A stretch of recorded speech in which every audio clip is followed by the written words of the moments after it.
মহানগৰীৰ ৰুক্মিণী গাঁৱত বনাক্ৰান্তৰ প্ৰতিবাদ পানীত নামি প্ৰতিবাদ সাব্যস্ত কৰিছে নাগৰিকে সাহায্যলৈ উপস্থিত হৈছিল প্ৰশাসনৰ লোক প্ৰশাসনৰ সাহায্য উভতাই পঠালে ক্ষুব্ধ নাগৰিকে সাহায্য নহয়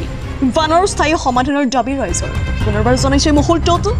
মহানগৰীৰ ৰুক্মিণী গাঁৱত বনাক্ৰান্তৰ প্ৰতিবাদ পানীত নামি প্ৰতিবাদ সাব্যস্ত কৰিছে নাগৰিকে সাহায্যলৈ উপস্থিত হৈছিল প্ৰশাসনৰ লোক প্ৰশাসনৰ সাহায্য উভতাই পঠালে ক্ষুব্ধ নাগৰিকে সাহায্য নহয় বানৰ স্থায়ী সমাধানৰ দাবী ৰাইজৰ 50% মেঘালয় আহা পানীৰ পৰা সমস্যা হ'ল কিয় পানীৰ কালাৰ সিটিৰ পানী যেতিয়া থাকিব পানীৰ কালাৰটো কলা থাকিব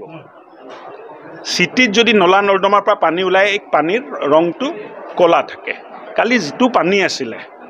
এটো সিল্ট লৈ আহিছে মাটি পানী ৰঙা মানে মাটিৰ পানী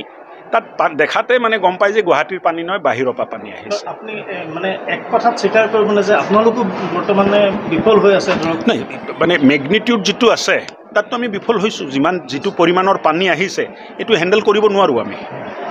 গুৱাহাটীৰ নলা নৰ্দমাৰ যেটো সিস্টেম আছে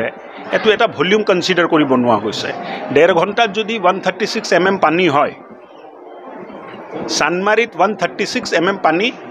वाटर रिसोर्से रिकॉर्ड करिছে আৰু ৰাতিপুৱা মোক ৰিপৰ্ট দিছে এই পৰিমাণৰ পানী যদি 1.5 ঘণ্টাত আহে কোনো সিস্টেমে হ্যান্ডেল কৰিব নোৱাৰে